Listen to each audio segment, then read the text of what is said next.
discriminatory in terms of our democracy in Liberia.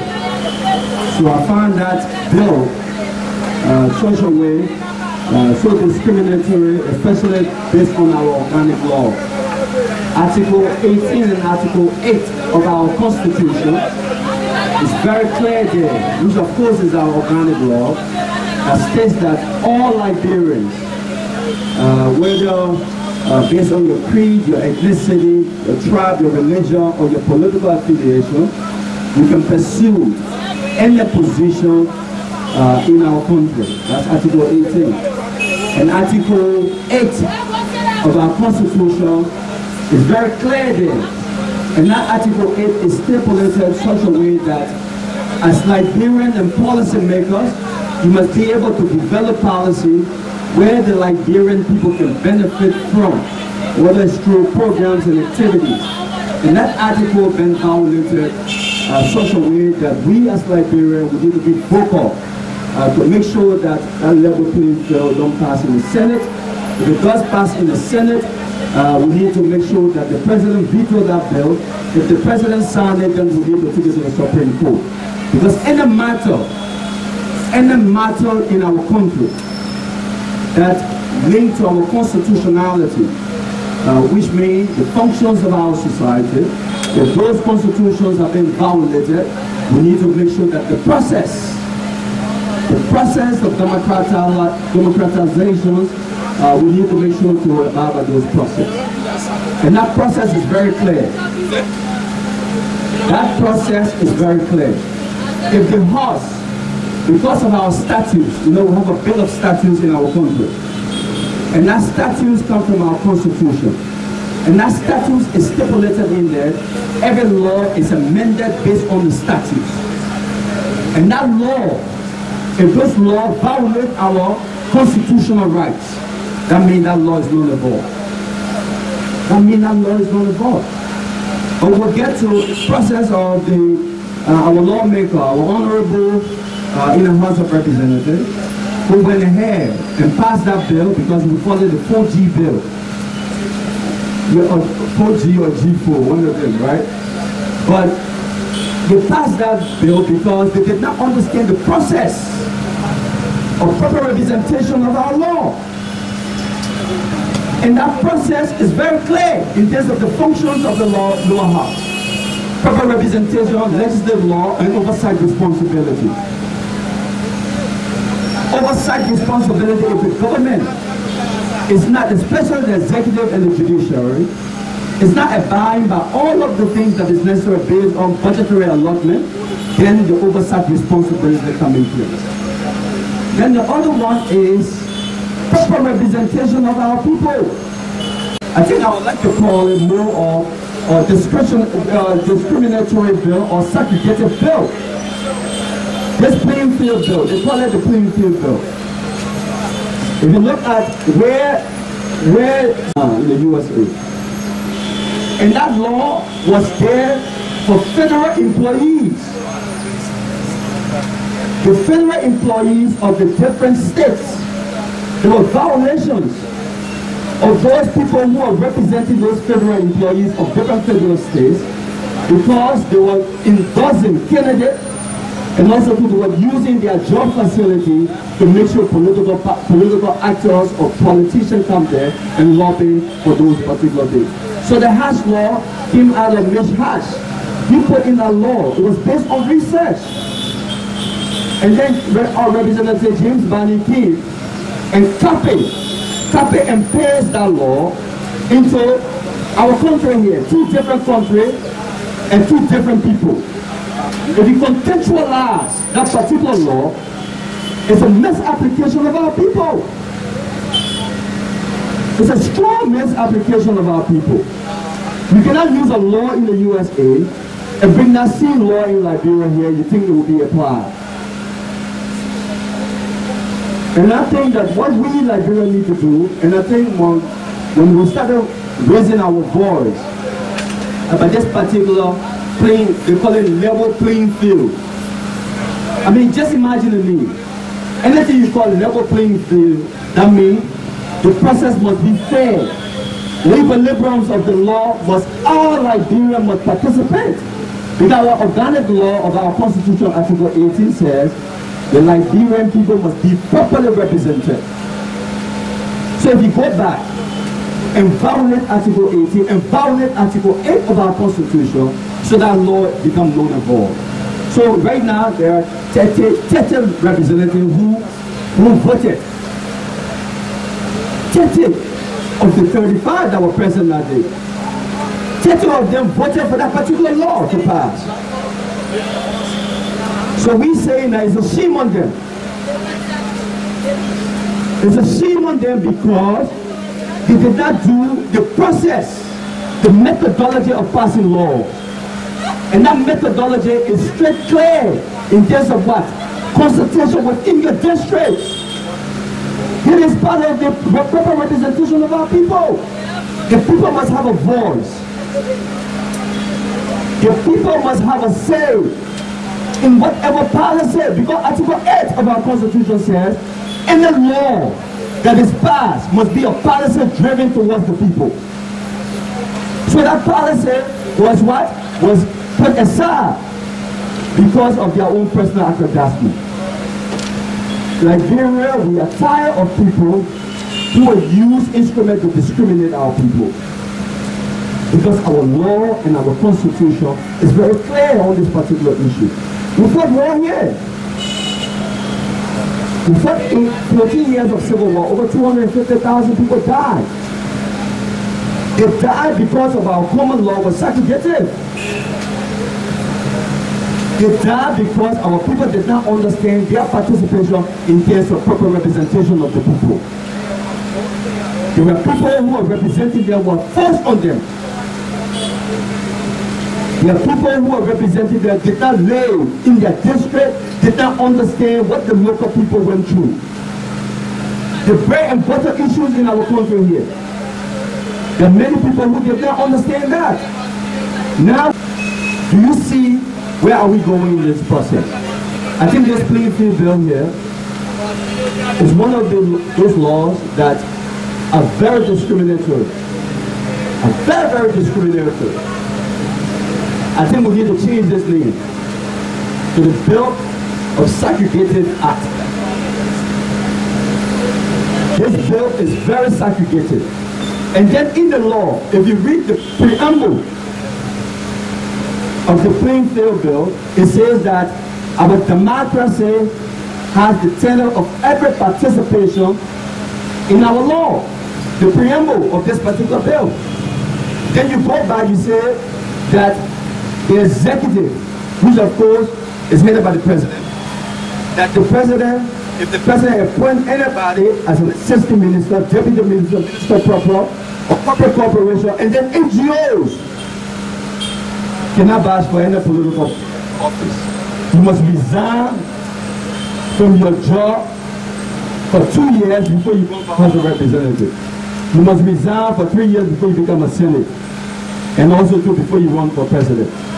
And then Article 8 of our Constitution says, pursuit of happiness.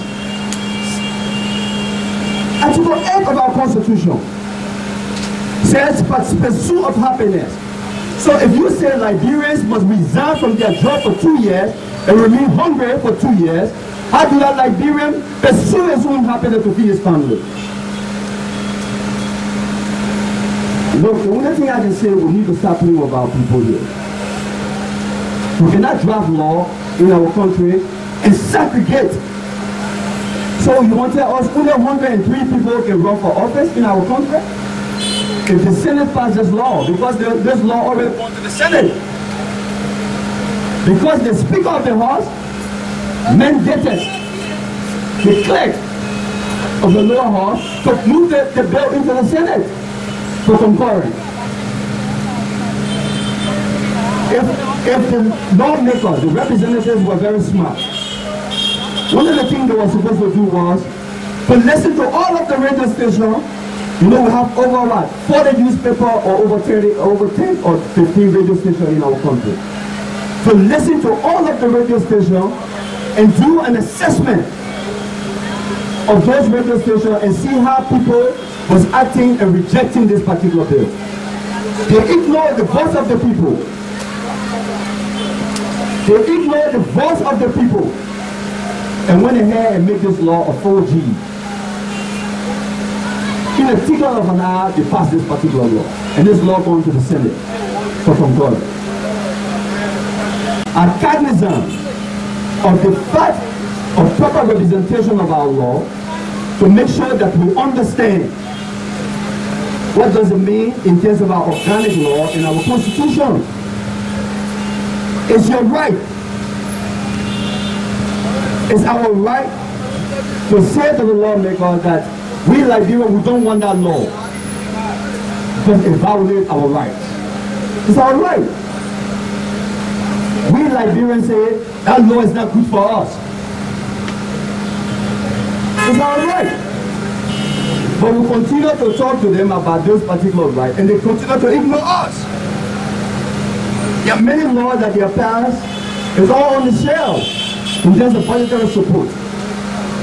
There's quite recently, about 2 years ago before the election, we presented at the Committee on Youth and Sports on the African Youth Charter Bill. I presented on that bill to make sure that bill was passed. We lobbied the lower house and lobbied the Senate to make sure this law was passed. And that law was very clear in terms of young people participation in politics. Young people participate. Second thing is, in that particular law, the preamble says in that law, the playing field, it says that the executive will use their resources. The executive will use their resources to campaign. Oh my Lord. The people in the House and the Senate, what are they using? You know what resources? What resources are they using? They are using our resources to campaign. The district fund, the country development fund, these are all taxpayer money. So I think they need to go back and incite some of these important points. Are they going to resign for 2 years too before they go back to get re-elected? Because they're saying that the executive, those of the people who are in the executive will use their power. They will use their power to get elected because they were assistant minister, they were deputy minister, or they are minister proper, or head of SEO, SOEs, or they're part of the humanitarian organization. If you draft a law in every country, if you draft a law without the people saying in that law is for the share. Because participation of our democracy, the people must have a say. And I think this law, the people did not have a say at all. There's level playing field. And I call it the segregated playing field. It's very segregated. The other thing I came to talk to us about, I have some other bill that was submitted by the young people in Liberia. Federation of Liberian Youth, in collaboration with all of youth organizations and Ministry of Youth and Sports. I went into the House of Representatives to the youth committee, Youth and Sports Committee, which is headed by Representative Lester Page. And they submitted a petition, and that bill is called the National Youth Bill. I want us to go back a bit. I want us to think about how we used to see young people. What are some of the things that we used to see young people doing here? Young people were used and abused so many different ways. They were used as instrument of war. They were used as instrument of campaigning. They were used as instrument of trafficking. They were used as instrument of animals. So we decided at that time, it was like 2005, we as the young people generation at that time, we decided that our participation at that time was so important for the stability of our country. for the stability of our country. If you don't have young people capacitated, every day young people say the young people don't have a job. If you don't have young people capacitated, you're doomed for failure. So in 2005, we came together to draft the National Youth Policy Framework. And that National Youth Policy Framework was looking at thematic areas of youth development, such a way that we will contextualize that particular National Youth Bill. We look at youth employment, youth empowerment, youth and training. We look at substance abuse, juvenile delinquency, youth environment. We look at recreation and sports. We look at gender equity. Because it's important that young people must understand the equilibrium of the issues in our country. These are the 8 areas that we look at. And we went all around the country, we get consultation with all of the youth and student organizations in the 15 counties of Nigeria. With all of the consultation. And then we came up with this particular policy. And that policy now, we have taken that policy into a bill. Because our policy cannot be a bill. A bill is the law. Policy is the instrument that guides the law. Bill is the law. Policy is the instrument that guides the law. So we have taken that policy and we'll make it into a bill, and that bill been submitted to the Youth and Sports Committee chairman, William Lester Page, that's supposed to be introducing this bill on the floor. And yet them say there's not a lot of consultation about it. They are not coming to us. But they need to come back to us. Say, oh, young people brought this bill. What do we do? How do we understand this bill? All of the technocrats, those of us who presented on this bill, come to us. What can we do on this bill? How can we create workshop for our other peers to understand the importance of this bill? This is the bill that will reconcile our young people in this country. This particular bill. This is the bill that will bring our young people in terms of the equilibrium of services and interventions and programs. This bill here. Or if we go back and shut down this bill and not advocate for us to make sure that this bill passed, we'll be going backward. We'll be going backward. Because every bill, after the bill is passed into law, it becomes a responsibility of the executive to provide resources so the programs and activities in that bill can be implemented.